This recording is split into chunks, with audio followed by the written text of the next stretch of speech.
Welcome back, ladies and gentlemen, to this week's episode of The Couch Trip, Therapy for Everyday Life.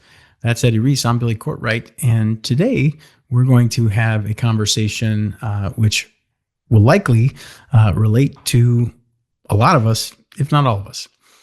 As you know, Eddie is a specialist in relationships and communication. And I think all of us at one time, hopefully continuing to have a relationship with our parents. And I was just talking off air about a trip I have coming up in February where I'm surprising my father and traveling up to Chicagoland to spend his 80th birthday with him. And if you've been listening or viewing our podcast, you know that Eddie and I are in North Fulton County, which is just north of Atlanta. So I've been away from home for some time, since 2005. And I consider myself to have a very good relationship with my father, but we're going to talk a little bit further about that. And I asked Eddie what do you want to talk about today? And after hearing about my trip to Chicago, he's like, well, we could talk about father-son issues and concerns or childhood. And I said, is that a common question or circumstance within your sessions? And I guess we'll let Eddie answer that. So stated again more clearly, Eddie, how often do people come in to see you and seek counsel? And either directly or indirectly, the conversation pivots to issues or remembrances or experiences of their parental child relationship, whatever age. I mean, as we record this, I'm 50, my dad's 80, but he's still dad. And you do what most people do. You refer to your parents' residence as your home. Did I just do that? Mm-hmm. Yeah. I think you said I'm 50, my dad's 80. I've been away from home a long time. You're at home right now. You're right. Yeah. What does that mean? What am I saying there? Well, it says that I think maybe a number of things. One is that in your mind and part of your mind or some part of you, that is home, which means you still live there. And so to answer your question, how often does the conversation go back to upbringing? Every single client.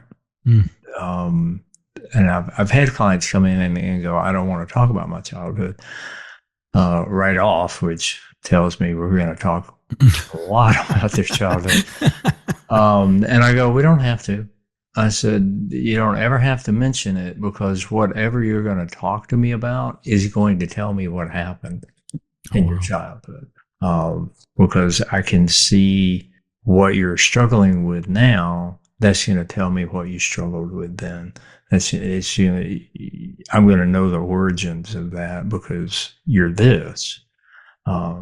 So you take your car to the mechanic and he goes, it's doing this. So I know this happened.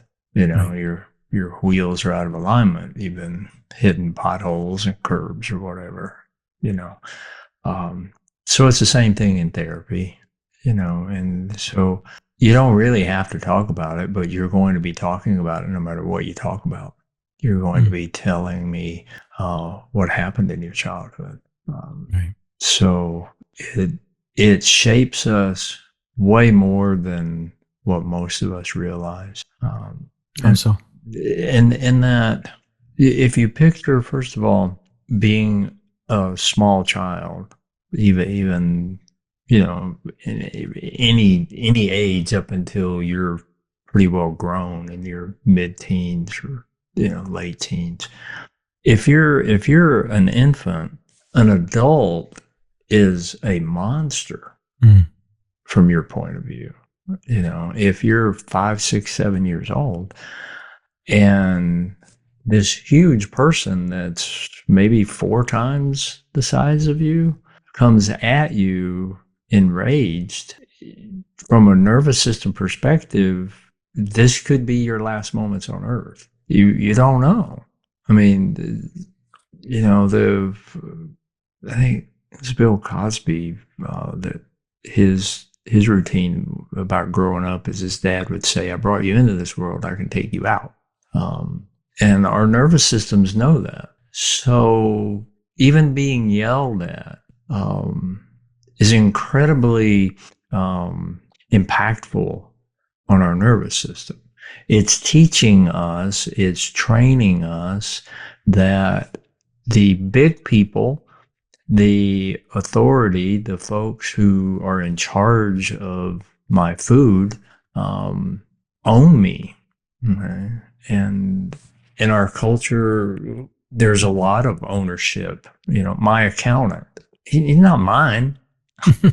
Okay? My doctor, he's not mine. Right. So you learn early on that all the power resides there. Right? And that goes on for a long time. And so learning that you have power, you have agency, and that you can actually use it without being negatively impacted, however that might come from who's raising you, is a huge lesson that most of us don't learn very well. Right. And so this issue of power, you think about it, your parents, the people who are raising you, they do have all the power. Okay? They could toss you out on the street if they wanted to, close the door and lock it, and you're done for. Right. What is supposed to happen as we age, develop, grow, is that power is supposed to be given to us in doses to where the people in charge are slowly giving you authority and agency to make up your mind. So if you come and say, I think, my curfew should be an hour later now. If your parents or the people who are raising you say no, they're teaching you, we're going to keep all the power. You have none. A better way to handle that is that's interesting, son. You want an hour later? Tell me about that. Basically, give me your point of view. Let me listen to it. Take it into consideration, and the two of us together will come to some decision. We'll share the power in this. That rarely happens. Right. I don't know that I've ever heard that story from a client that, I asked my parents, about this, and they said, oh, well, let's talk about that. Figure it out. Come to a conclusion together. I've never heard that. So what happens in this respect, and this is one of countless things that we are taught, trained, we learn growing up, is that power works like this.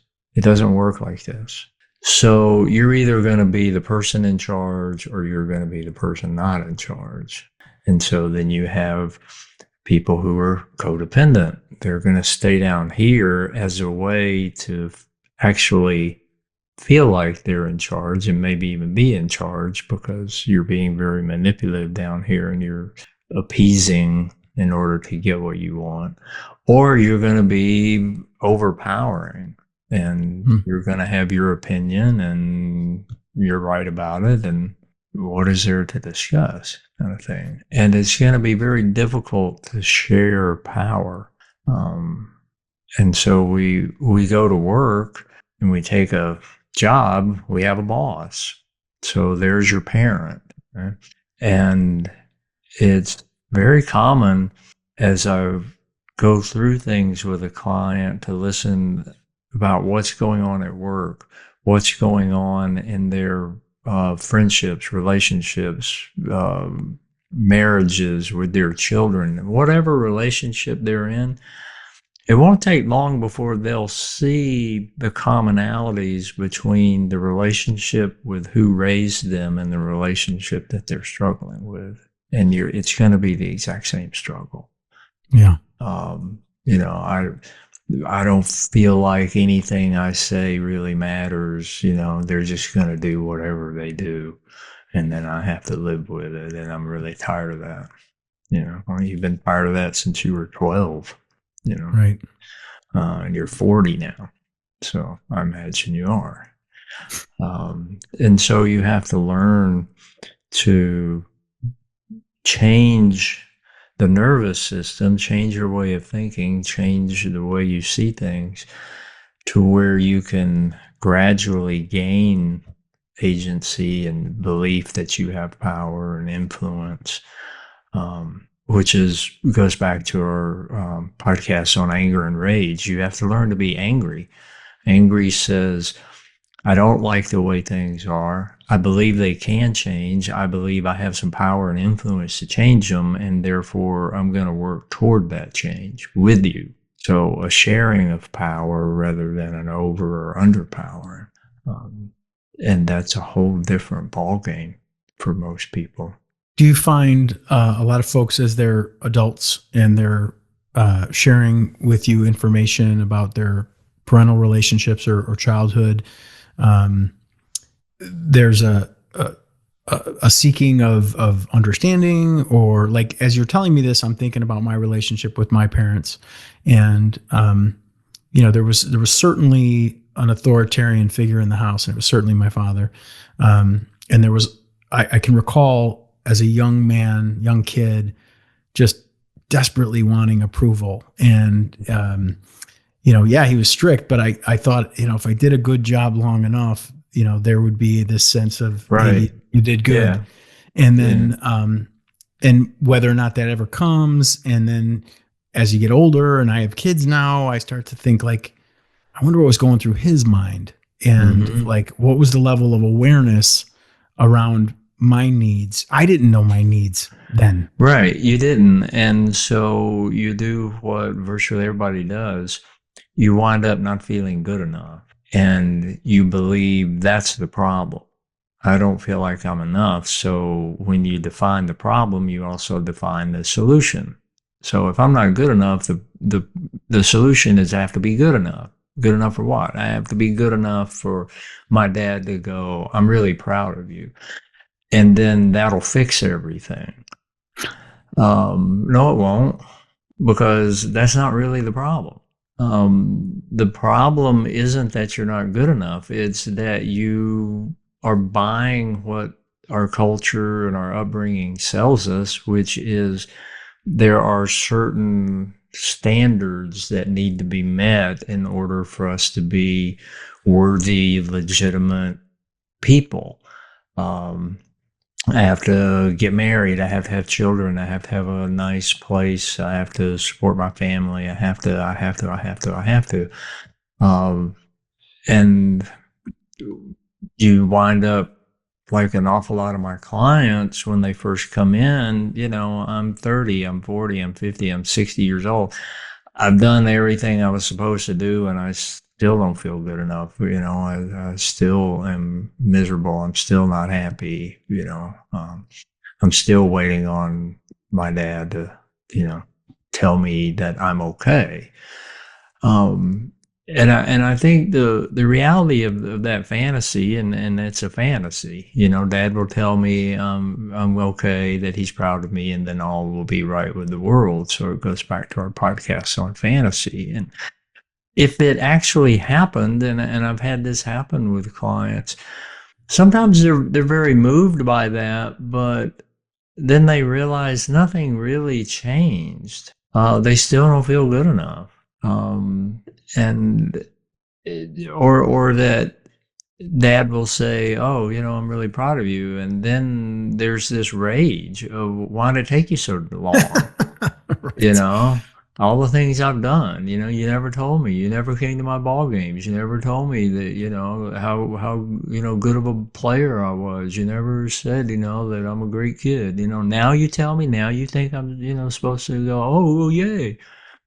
So you get what you want, and you're worse off. Mm. So it's things that when you begin to look at them a little differently, it makes an awful lot of sense in your life. But again, it's not only that we're not taught any of this, we're taught things that counter all of this. Right. I just have to achieve something and then it'll be okay. Right. I'll live happily ever after. No, you won't. You're going to die in the end. Right. You don't live happily ever after. Yeah. I mean, the reality is, we all watched sitcoms growing up and television shows. And, there was always a fantasy or an ideal of what the modern American family was like in 1985. And you would look at your own family and be like, well, it's not really like that around here. And so the comparisons start. And, sure. I think about how I parent, and I'm sure inherently some of the decisions I make are a result of how I was raised. Some of the decisions I make are the result of the new ideas I have as it relates to my spouse, my wife.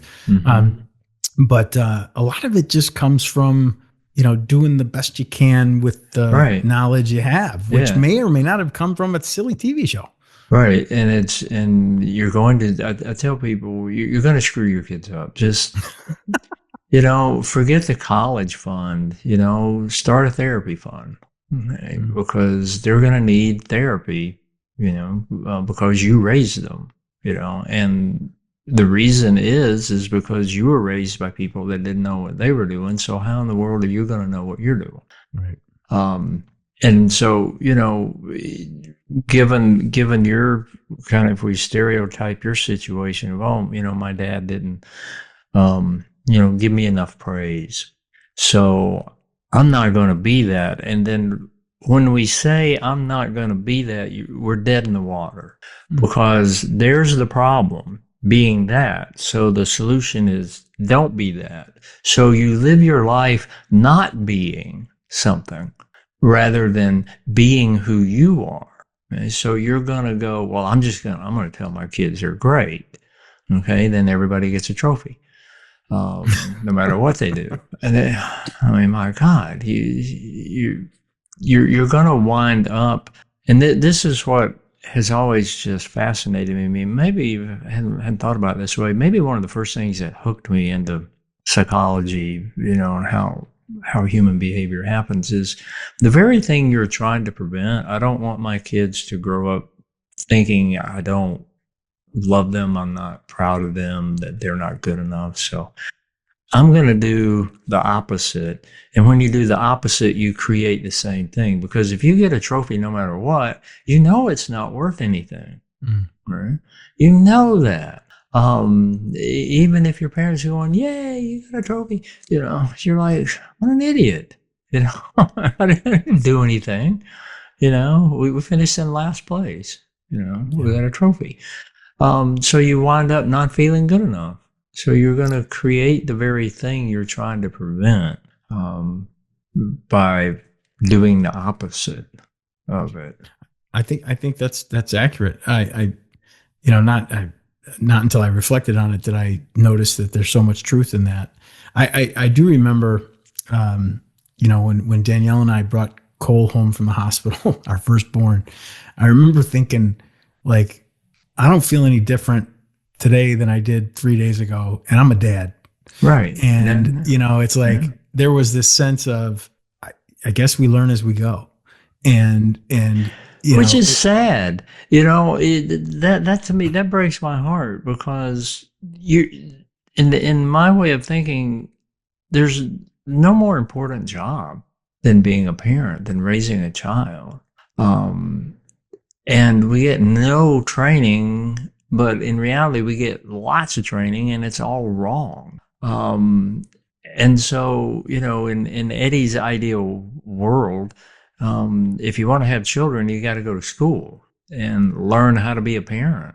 You need to know these things. You need to work. You need to go to therapy and work through as much as you can work through before you have a kid, and keep working on it while you have a kid, because you think romantic relationships bring out the worst in you. Why do you have a kid? I mean, your kids are geniuses. They know where you're screwed up, and they're going to poke at that every single time. And it's amazing. I mean, it just really is. And so you've got to be prepared for that and know how to deal with it. To kid wants to change a curfew, and you go, that's an interesting idea. Let's talk about that. Let's take a look at that. Simple. I mean, simple. But You said something. You nobody said something. knows that. Well, and that's fair. But you said something extremely profound, and it's what we would call in radio a tease, which is that you're going to have a child. You said it broke your heart. That I felt like, well, I'll learn this as I go. But then you said you need to go to school, and I'm curious from your point of view with the experience you have working with folks, either children with parental challenges or parents with challenges. What does that Eddie school of parenting look like? Is it a outside of therapy? We understand that, but is it a recognition of opportunities to improve? Is it an awareness of? Well, it's primarily going to be therapy. That you've got to rewire what you were trained, what you learned in your childhood. That's not going to work. Right. That is extremely valuable. Yeah. Plus, you need to know basic things like when your child hits about 16, 18 months, they're going to start saying no to everything. Okay? And when they do, here's how you handle that. And what that stage is called is a stage of oppositional bonding. I'm going to become more intimate, closer to you by being oppositional. So let's get at it. No. Right? And that no needs to be met with something that connects you. But what it's almost always met with is something that distances you. That goes back to this power thing I'm talking about. It says, no, I'm in charge and you're not. But what a child is developmentally doing, and this happens all over the world, no matter what culture, an 18-month-old kid is going to start telling you no. Right? What you're saying is, I want to be able to have some power, some agency, some authority over my own life and make some choices for myself. Help me do that. Right? And so you hear no, it's time to, get ready for bed. No, I want to keep playing my game, You say, oh, well, that's interesting. You could do that, or you could put your pajamas on, or, you could put your pajamas on, or you could brush your teeth. Which one of those would you rather do? And the way that I put it to my clients, because I can be kind of a smart ass, is I think you're smart enough to outsmart an 18-month-old kid. I think you can figure that out, because that's really all you're doing. You're allowing them to say no to you and that be okay, which is as important a lesson as about anything. You got a debt problem, you got a overeating problem, you got a drinking problem. That's because you don't know how to say no. Your no was taken away from you. Right? And it was taken away from you when your caretaker said time for bed and you went no, and they said, you're not going to talk to me like that. Your no gets taken away from you. So somebody says, hey, you want to go steal a car? Oh, sure. Because I don't know how to say no. I can't say no. It does no good to say no. Right? I learned that. I was trained no is worthless. So now I'm $30,000 in debt because I can't stop watching the Home Shopping Network or, scrolling on Amazon, because I can't say no. Interesting. So you learn those sorts of things. So the school for parenting teaches you those developmental stages they're going to go through. When your kid hits puberty, you need to just send them off to camp for about 7 years, because they're going to drive you crazy, because they're going to be certifiably insane. I mean, they really will be. They're going to be all over the map. They're going to be completely inconsistent about anything at all. And they're going to blame you for everything. Yeah. And you've got to be able to, again, bond with them around that and learn to treat their what looks like meanness to you, but it's not at all. It's just I've got to grow up because I got to get ready to leave here. So I've got to figure some things out, and I don't have a clue, and the hormones running through me won't even let me begin to imagine Right. what's going to happen. So you want to look at your children that way and meet what they're throwing at you that will probably look pretty nasty to you because you don't know what's really going on. You got to meet it with kindness. You got to go, gosh, you know, it must be difficult for you to want something and not be able to get it. I know what that's like. And somehow we're going to get through this.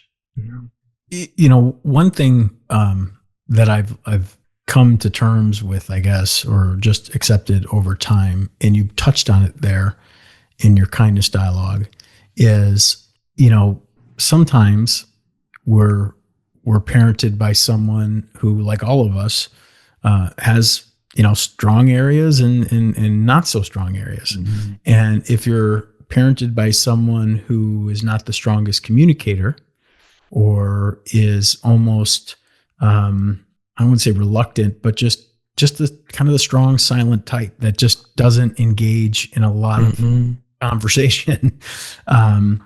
You know, a lot of those conversations just never materialize because they're uncomfortable.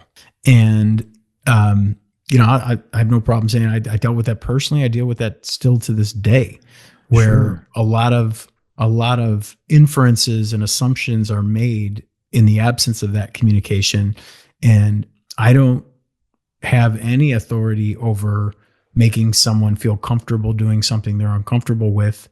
And I couldn't for the life of me figure out how to get, you know, my father or mother to therapy. So I wonder if like, what do you recommend? What do you say to someone who's might have really appreciated that type of dialogue or that type of mentorship or that type of concern, but it was the communication or the lack of communication or the inability or unwillingness to communicate that basically looked like the root of the problem? Well, you're defining the problem. They're not communicative. So the solution is to get them to be communicative. You know, how do you get somebody? You don't get anybody. They are who they are. And it's not your responsibility or your job to change them. And they are who they are for good reason. That's how they were trained. So there's kind of a basic axiom that says you meet somebody where they are. Mm. So somebody who isn't going to be demonstratively loving towards you, you know, however you might define that, you know, they're not going to tell you what's in their heart. Don't expect that and don't want that. That's what you would have to work through in your own therapy, is to give up that fantasy of I need to get this in order to, you know. No, you don't. Whatever it is in order to, you need to learn to get that in a different way, or you're never going to get that, and you got to grieve that loss, the loss of what you never had and what you never will get. So, you know, we're back to watching, you know, Andy Griffith talk to Opie in a way that's very thoughtful and kind, and thinking, well, that's the way I want my dad to be, you know, but your dad's not going to be that. So you grieve the loss of what you never had rather than trying to turn your dad into, you know, Sheriff Taylor. It's not going to work. Right. So maybe, you know, kind of what's in my mind is you want to hug your dad, but your dad's not a touchy guy, you probably don't hug him. Maybe you shake his hand and look into his eyes and say, I appreciate everything you've ever done for me. Mm-hmm. And you might feel the emotion I'm feeling now as I picture that. And your dad will probably go, well, it's all right, Yep. And that is the highest level of what you in your mind want that you're going to get. And so you have to do your own work in order for that to not only be expected, but to be glad you had that moment. Yeah. Mm-hmm. Is what I'm hearing, it sounds like acceptance. Is that a term that you would use to describe that what just happened? It is, but I bristle at the word, as you can see, because the way most people define acceptance is that, that's the way it is. It's a shrugging off without processing how it feels that to accept my dad is like this. My mom is like this. My brothers and sisters are like this. My spouse is like this. My kids are like this. And to deal with the reality of that in a way that can foster being more connected rather than, that's just the way he is, which is really being pretty rageful and pretty mean. Yeah. When you think about it, because you talk about your dad, you're not able to experience the tenderness of the moment where you say, I appreciate everything you've ever done for me, or Dad, I really love you. And he goes, love you too, son, or I know you do, you're not able to experience that in a way that helps you feel closer. Right. Because you're denying the reality of this is what you get, and you're demanding a fantasy instead. And so that's what separates the two of you more than the way he is. I can't wait to hear your thought, but I've chosen to believe that, like all of us, my dad, my mom, my siblings, my spouse, my kids are all doing the best they can with what they have. Oh, yeah.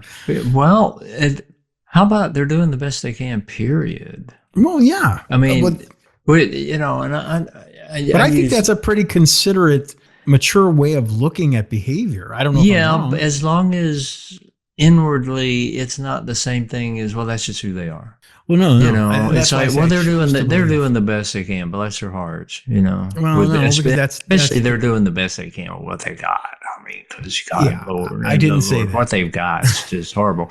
Yeah, it's just not enough. Yeah, it is what is being said most of the time. And that's not acceptance. Acceptance is, that's my dad, rather than, that's my dad, Yeah, no, if anything, I've had spirited conversations with siblings and my wife over the years about what's been described as covering for, being protective of, making excuses. I've been described as that. And at the root of my feeling and thought is that I'm not dismissive of, oh, he's doing the best he can for what he's got. I'm not. I'm actually, I guess I'm trying to persuade the people I'm speaking to that he's doing the best he can. And that should be enough. But when you go, that should be enough, or somebody says, well, I'm good enough, you're lying to yourself, because probably the problem is you're still playing this game of meeting the criteria. I'm not good enough. Okay, now I'm good enough. Okay, that means you met the criteria. So you're still playing that game. Imagine a world, an inner world and an outer world that did not measure any of that. That there was never a thought about being good enough. I mean, most of us can't imagine that, but that world does exist because you stop trying to be something you're not and you focus your life on being who you are, which primarily involves learning who you are and then going, oh my gosh, that's really me. I'm in this situation, I'm really being a jerk. I'm really being demanding. I'm really being manipulative. And to then make choices about how you want to be and learn what you need to learn, go through what you need to go through in order to be something you want. But don't fall into the trap of, well, I have to. Well, I've got to meet this. Oh gosh, I'm being a jerk here. I've got to meet this criteria of not being a jerk. You don't got to, don't put that on yourself as to, I'm not going to be happy. I'm not going to be okay. I'm not going to be loved. I'm not going to be good enough unless I'm that. Right. I'm reminded of the episode we did where we delved into advertising and marketing, and it was likely on the heels of the fantasy episode. But as it pertains to parenting, childhood, and the family dynamic, you mentioned Andy Griffith. There's always that comparison, whether it's television, your friends on the block, other families. There's always this comparison happening within our mind. It absolutely existed in my mind as a young person, and it does still to this day, which is it's a recognition of another way. And there are times as a young person, you're like, ooh, I like that way. Yeah. And it might not be our way. Right. But then as an older person, as a parent, as a spouse, as an adult, I'll use air quotes, it serves as a model, and you kind of cafeteria style take what serves you. Yeah. But there's something there, especially in the United States, in our society, of this striving for what we feel is right or appropriate.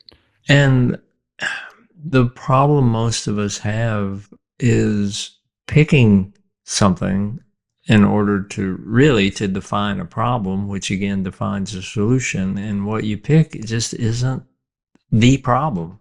It might be a problem, but it's not the problem. It's not the thing that is underlying all this that needs to change. Well, that's right. There's almost always a foundational change that needs to happen in order to make what seems like a small change, to be nicer, be kinder. It takes a foundational change in order to be able to do that in a way that is genuine, and I'm all for fake it till you make it, because you're practicing. But in order for it to just come out, in order for you to have a moment with a parent that you have a difficult relationship with, that you can actually take in and go, well, that was nice, that mattered, I feel more connected or closer. Because in order to do that, it takes foundational change. You've got to get rid of your fantasies. You've got to take a look at reality. You've got to grieve the loss of what you never had. All those sorts of things in order for that moment to happen. Yeah. I think a real challenge is, especially in the example of modeling or even thinking what you want, and that is it, at least from this person's point of view, it's impossible to reverse engineer an outcome if you have no knowledge or experience in what are the foundational challenges that need to be addressed. I don't know which lever to pull or which button to push or which knob to twist. Yeah, if you were raised in an authoritarian family and your kid tells you no, you're either going to be authoritarian because that's what you saw and it worked, you didn't do what you were told not to do. Or you're going to go, I'm rejecting all that. So, okay, stay up as late as you want. And that's just as damaging. Right. Because now I don't know what the limits are. Again, I don't have the ability to say no. Or I don't have the ability to accept a no. Somebody tells me no, I just tell them, like, hey, I always get what I want. Yeah. Yeah. You're definitely touching some nerves. You're I usually certainly, do. well, no, it's healthy. Yeah. It's very enlightening. I hope it's as enlightening for our listeners as it is for me, because, I would have never drawn any similarity or tethered any behavior with what you said about, the 18-month-old accepting no, and how that might develop into a people pleasing or not able to say no type demeanor. Yeah. But I mean, I've countless times in the last 30 days, I've said to myself out loud or privately, like, I need to be better at saying no, because you end up with a Yeah. full calendar, a lot of stuff Yeah. you really don't want to do that doesn't Right. serve you. And Most of us feel that way. Most of us feel overwhelmed because we're not saying no, um, primarily to ourselves. yeah, In order we to mask it as not hurting someone's feelings, but we end up Right. As suffering. well, I'm talking about just the inner relationship that you have, that I want to do this, and you say, I don't think that's a good idea. Let's talk about that, Right. rather than no. I mean, so, if we just tell ourselves no, we're gonna eat more later, just as a way to rebel, because we're going to go this way with the power. So it's the inner relationship too, that we're talking about here. It's not. I go, this has nothing to do with the relationship with your dad, your mom, whoever. It really has to do with the relationship of the mom, dad, brother, sister, parent, teacher, boss, whatever, that you have in your mind that is always like this. When all these people are different, okay, but you don't see them as different. And so you behave, react the same way toward them because you believe they're treating you the same way you were always treated. How is it that you're always the victim? How is it that nobody ever understands? How is it, anything? You're the common denominator. So that's a foundational change that has to happen so that you can go, that sounds like my parent, but it's not my parent. Okay. So And I've got to learn to respond to this person saying this thing that right now I can only hear as dad going, no, told you no, Mhm. And to me, that sounds incredibly empowering. The idea that, this you used the words common denominator, and I think that's empowering, because the idea being, and you said this in the beginning of the episode, which is that we're not going to be able to go back in time and fix our upbringing. We're not going to be able to change anyone, but the idea that through our own therapy and through our own work and through our own understanding, we can come out better on the other side. Right. And I think that to me feels like, you used the word power earlier, but that to me feels like influence. Like, okay, if there's something about this relationship that's unsettling, well, I don't need him to work through it. Right. No. And you're not going to learn anything if the focus is on him. You're just going to be frustrated. It's like what, trying to catch a greased pig. I mean, it's not going to happen. So in that instance, you take your power back in a sense of, here's that word again, accepting. This is my dad. This is really my dad. this is who he is. This is what he does. Gosh, I can't tell you the number of times clients come in and go, my so-and-so, and I go, you sound really surprised. And they go, well, and I'm like, I'm not surprised by what they did. And I don't know them that well. Right. But I could have predicted that's what they would have done because that's what they've done your whole life. Right. So how is it that you have this part of you who's still just shocked, you can't believe it, that they did this? Of course they did. When have they ever done anything differently? Right. And so that's what you've got to work on. You've got to change who you are again, and it's foundational. And I really haven't used that phrase that much until now.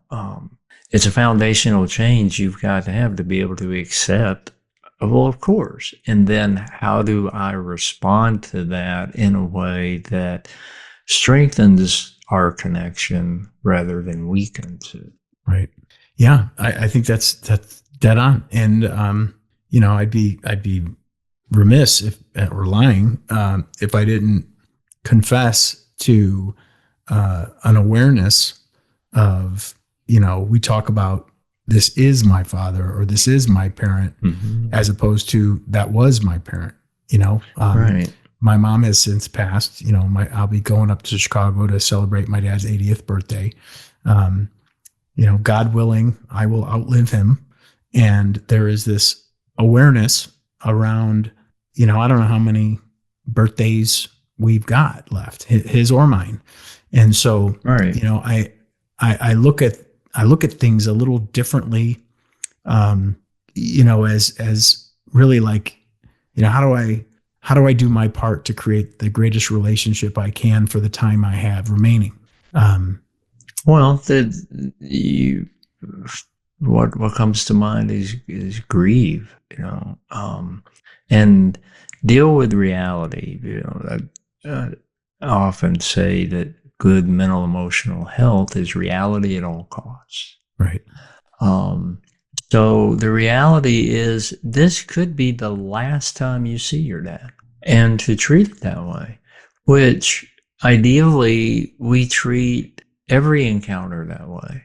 This could be the last time you and I talk, so let's keep those things in mind so that we do whatever we want to say and do with somebody, and be as open with them as the relationship, meaning who I am, who they are, is going to allow us to be, so that I'm in reality with them.